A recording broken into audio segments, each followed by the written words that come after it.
नमस्कार, आप देख रहे हैं एसटीवी न्यूज। मैं हूं रणधीर कुमार। उत्तर बिहार की प्रमुख खबरों की शुरुआत में डालते हैं आज की सुर्खियों पर एक नजर। नहीं रही स्वर कोकिला लता मंगेशकर, शोक में डूबा उत्तर बिहार सहित पूरा देश। पूर्वी चंपारण जिला अंतर्गत ढाका पचपकड़ी मुख्य पथ पर अज्ञात वाहन की चपेट में आने से एक व्यक्ति की हुई मौत, जांच में जुटी पुलिस। मनाई गई डीएवी के बिहार, झारखंड व उड़ीसा के रीजनल डायरेक्टर महात्मा नारायण दास ग्रोवर की 14वीं पुण्यतिथि।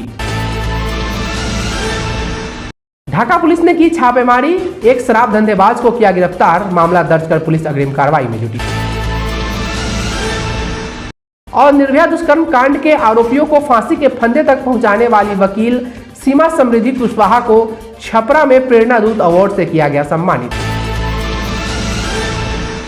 अपनी सुरीली आवाज से देश दुनिया पर दशकों तक राज करने वाली सुर सम्राज्ञी लता मंगेशकर का निधन हो गया है। भारत रत्न से सम्मानित 92 वर्षीय गायिका ने मुंबई के एक अस्पताल में अंतिम सांस ली। उनके निधन से देश दुनिया सहित पूर्वी चंपारण में भी शोक की लहर है। भारत की नाइटिंगेल के नाम से दुनिया भर में मशहूर लता मंगेशकर ने करीब 5 दशक तक हिंदी सिनेमा में फीमेल प्लेबैक सिंगिंग में एक छत्र राज्य किया।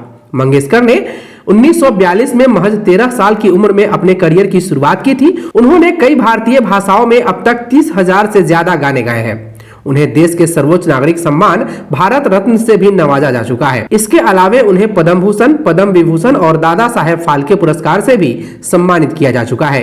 उनके निधन पर अपनी संवेदनाएं व्यक्त करते हुए भारतीय संगीत नाटक अकादमी सह केंद्रीय फिल्म प्रमाणन बोर्ड की वरीय सदस्य व चंपारण की बेटी डॉक्टर नीतू कुमारी नूतन ने कहा कि दीदी का निधन भारतीय संगीत जगत के लिए अपूरणीय क्षति है। उन्होंने कहा कि स्वर लहरियों के माध्यम से लता मंगेशकर की आवाज सदियों तक वातावरण में गुंजायमान रहेगी।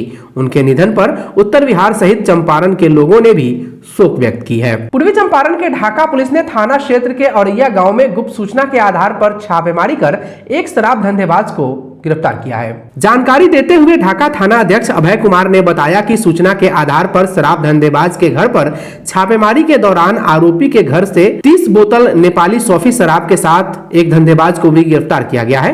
गिरफ्तार धंधेबाज औरैया गांव निवासी लालबाबू चौधरी का पुत्र रोशन कुमार बताया जाता है, जिसके खिलाफ बिहार मद्य निषेध उत्पाद अधिनियम के सुसंगत धाराओं के तहत मामला दर्ज कर न्यायिक हिरासत में भेजा जा रहा है। डीएवी के बिहार, झारखंड व ओडिशा के रीजनल डायरेक्टर महात्मा नारायण दास ग्रोवर की 14वीं पुण्य स्मृति दिवस संकल्प दिवस के रूप में मनाई गई, जिसकी अध्यक्षता तेतरिया प्रखंड के नरहा पानापुर के प्राचार्य मुरारी पाठक ने की।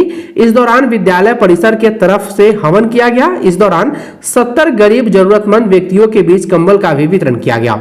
वहीं आयोजित कार्यक्रम को संबोधित करते हुए मुजफ्फरपुर रीजनल जोन सी के उप क्षेत्रीय पदाधिकारी अनिल कुमार सिंह ने कहा कि बिहार, झारखंड, ओडिशा व पश्चिम बंगाल में 250 से अधिक डीएवी विद्यालय की स्थापना करने वाले महात्मा नारायण दास ग्रोवर संकल्प के पक्के व्यक्ति थे। उन्होंने शहर से लेकर सुदूरवर्ती ग्रामीण क्षेत्र में शिक्षा का अलख जगाया। वे पूर्वी चंपारण, मुजफ्फरपुर व शिवहर के सीमा पर बसे सुदूरवर्ती ग्रामीण क्षेत्र में स्थापना कराकर इस जगह को स्वर्णिम बनाया। विद्यालय के एलएमसी सदस्य भरत प्रसाद सिंह ने कहा कि एनडी ग्रोवर ने शिक्षा की मशाल भारत के विभिन्न कोने में जलाया, जबकि नरहा पानापुर में विद्यालय की स्थापना इस इलाके के लिए धरोहर बन गई। कार्यक्रम में सीतामढ़ी डीएवी के principal Kunwar Singh, Motihari CS DAV के प्राचार्य मनोज कौशिक, नरहा पानापुर के प्राचार्य मुरारी पाठक, मुजफ्फरपुर खबरा के प्राचार्य मनोज कुमार झा समेत विद्यालय परिवार के सदस्य मौजूद थे। पूर्वी चंपारण जिला अंतर्गत ढाका पचपकड़ी मुख्य पथ के बरहरवा सिवन चौक के समीप शनिवार की देर रात अज्ञात वाहन की चपेट में आने से एक बाइक सवार व्यक्ति की घटनास्थल पर ही दर्दनाक मौत हो गई। वहीं सूचना मिलते ही ढाका पुलिस घटनास्थल पर पहुंचकर शव को कब्जे में लेकर अग्रिम कार्रवाई करते हुए शव को पोस्टमार्टम के लिए मोतिहारी भेज दिया है। ढाका थाना अध्यक्ष अभय कुमार ने जानकारी देते हुए बताया कि मृतक ढाका थाना क्षेत्र के औरैया गांव निवासी शिवजी चौधरी का पुत्र रमेश कुमार है। पुलिस अग्रिम कार्रवाई में जुट गई है। छपरा शहर के होटल अमृतांश में आयोजित एक कार्यक्रम में निर्भया दुष्कर्म कांड के दोषियों को फांसी के फंदे तक पहुंचाने वाली देश की चर्चित व जानी मानी वकील सीमा समृद्धि कुशवाहा को फेस ऑफ फ्यूचर इंडिया के द्वारा राष्ट्रीय युवा विनिमय कार्यक्रम के तहत वर्ष 2022 के प्रेरणा दूत अवार्ड से सम्मानित किया गया। इस दौरान देश के कई अन्य राज्यों से आमंत्रित कुल 30 प्रतिभाशाली प्रेरक यूथ आइकन युवा भी सम्मानित किए गए। इस मौके पर ऐसे मामलों में सख्त व कठोर सजा का प्रावधान होने के बावजूद भी महिलाओं पर अत्याचार नहीं थम रहे हैं। इस सवाल के जवाब में उन्होंने कहा कि वर्तमान समय में महिलाओं पर हुए हिंसे से सिर्फ 20% दोषियों को ही सजा मिल पाती है। इस सवाल के जवाब में उन्होंने कहा कि वर्तमान समय में महिलाओं पर हुए हिंसा में सिर्फ 20% ही दोषियों को सजा मिल पाती है और शेष आरोपी हमारे कानून की लचर व्यवस्था के कारण छूट जाते हैं। ऐसे समय में हमें जरूरत है एक ऐसे समाज के निर्माण की जो महिलाओं की इज्जत करता हो, उनका सम्मान करता हो। आगे उन्होंने क्या कहा, आप खुद सुनिए। जानकारी के मुताबिक वे निर्भया केस में वकील रहीं और पीड़िता की मां को न्याय दिलाने के लिए मशहूर हुई क्रिमिनल लॉयर सीमा कुशवाहा पॉलिटिक्स में भी अब नई पारी की शुरुआत करने जा रही है और उम्मीद जताया जा रहा है कि अपनी पारी की शुरुआत उत्तर प्रदेश से करेंगी। निर्भया को इंसाफ दिलाने और दोषियों को फांसी दिलाने में सुप्रीम कोर्ट की वकील सीमा समृद्धि की बड़ी भूमिका थी। गौरतलब है कि वह केस की शुरुआत से ही निर्भया की माता पिता के वकील रही और सीमा समृद्धि ने सुप्रीम कोर्ट में रात भर दलीलें रखकर निर्भया के दोषियों को 20 मार्च 2020 की सुबह फांसी दिलाई थी। मैं दिल्ली में भले ही रहती हूँ, लेकिन कल मैं शाम को जब यहाँ पहुँची छपरा में तो मैं भूल गई कि मैं दिल्ली में रहती हूँ। इतना अपनापन यहाँ पर लोगों ने मुझे दिया और सबसे अच्छी बात ये है कि हमारे देश के यूथ, जिसमें जो कहेंगे इनका नाम मंटू यादव जी है, इन्होंने जो कार्यक्रम रखा फेस फ्यूचर ऑफ इंडिया, तो इसमें ज़्यादातर यूथ इनके साथ जुड़े, चाहे वो गर्ल्स हों या बॉयज़ हों। तो मैं क्या सभी मानते हैं कि मेरे देश का जो भविष्य है वो युवा है और अगर हमारे युवा इतना क्रिएटिव काम कर रहे हैं, चाहे कोविड के टाइम हो या फिर जो इन्वायरमेंट पर ज़्यादातर बच्चों को जो सम्मानित किया गया, इन्वायरमेंट के लिए उन्होंने काम किया, तो मुझे बहुत अच्छा लगा कि बहुत ही अच्छा इनिशिएटिव है।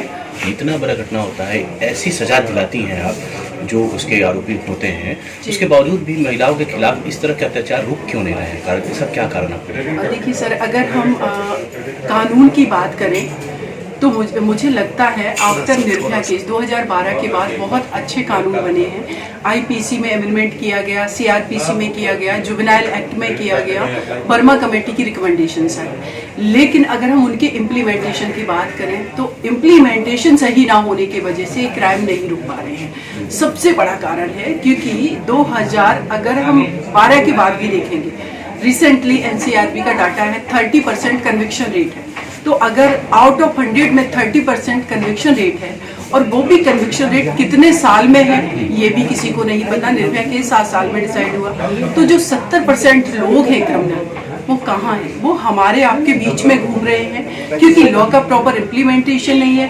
उनको इजीली बेल मिल जा रही है डिले के ग्राउंड पर, और जब डिले के ग्राउंड पे बेल मिल रही है तो वो बाहर आकर के ये मैसेज दे रहे हैं कि कानून मेरा कुछ नहीं बिगाड़ पाएगा। पुलिस सिस्टम आपका जो है वो, एक तो पुलिस की संख्या कम है, पॉपुलेशन निरंतर बढ़ रही है, भर्तियां पुलिस में हो नहीं रही है, संवेदनशील पुलिस को नहीं बनाया आपने, टेक्निकल नहीं बनाया, टाइम बाउंड समय पे आप चार्जशीट फाइल नहीं कर रहे हैं, टाइम बाउंड केस डिसाइड नहीं हो रहे, फास्ट ट्रैक कोर्ट केस नहीं आप करवा रहे हैं। तो फिर जो कन्विक्शन जब नहीं होगा तो जो लोग जिनमें डिटरेंस होना चाहिए कानून का वो नहीं होगा। और यही कारण है कि एक क्राइम होने के बावजूद भी दूसरा निरंतर होता जा रहा है और निर्भया केस के बाद भी क्राइम नहीं रुके। लेकिन मैं एक बात कहूंगी कि सामाजिक स्तर पर अवेयरनेस आई है। हमारे देश की बेटियों ने अपने हक आवाज की लड़ाई लड़ना सीख लिया, क्योंकि अभी उनको और लड़ना है। लेकिन मेरा एक और मानना है कि बेटियां अपनी आवाज उठा रही हैं, लेकिन हमारे जो बेटे जो क्राइम करे वो भी हमारे देश का हिस्सा है।